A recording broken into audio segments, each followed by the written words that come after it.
Full disclosure, this episode was made in advance of the Fantastic Four First Steps releasing in theaters because I was out of town this weekend and didn't have the time to make an episode in response to whatever actually happens in the movie. So if this all ends up being patently obvious or horribly incorrect, that's why. So of Reed and Sue's two children, Valeria is the best because she's Dr. Doom's goddaughter and a hilariously vicious little cretin, but it looks like Franklin's the one who's going to be in the movie, so I guess I've got to talk about him. And to be fair, coming in second place to Valeria Richards still leaves a lot of room for Franklin to shine, especially since he's one of the most powerful beings in the universe. Yes, Franklin Richards, previously known as Tattletale and currently known as Powerhouse, is a reality warper Omega-level mutant on a scale so massive that even Galactus is afraid to cross him. His power levels tend to fluctuate wildly, but at full power, he functionally has the ability to do whatever he wants. It's not really hyperbole either. With help from Reed and the Molecule Man, he was able to reconstruct the entire multiverse after its destruction at the hands of the Beyonders.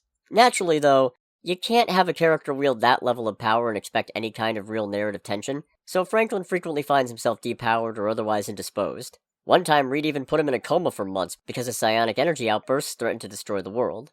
And when his powers are active, he tends to become a target for nefarious scoundrels like his grandfather Nathaniel Richards, or Onslaught. It's not all bad, though.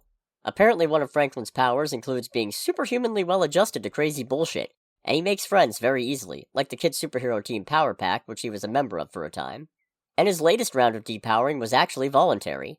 Although originally set up by Dan Slott so as not to have to involve Franklin in the ongoing Krakoa era of X-Men, although ironically enough, Slott would be off the Fantastic Four title before Krakoa's downfall really got started, rendering the whole thing kind of moot.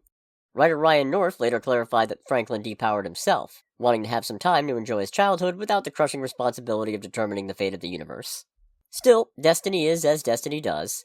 Not only does Franklin have his power set to return one day a year, but he's fated to be the sole survivor of the 8th cosmos when the next iteration of the multiverse comes around, which will result in him basically becoming the next multiverse's Galactus. And despite the big guy's fear of Franklin, it also seems like they're destined to strike up some kind of companionship. Which really makes you wonder how First Steps and Doomsday are gonna pan out, doesn't it?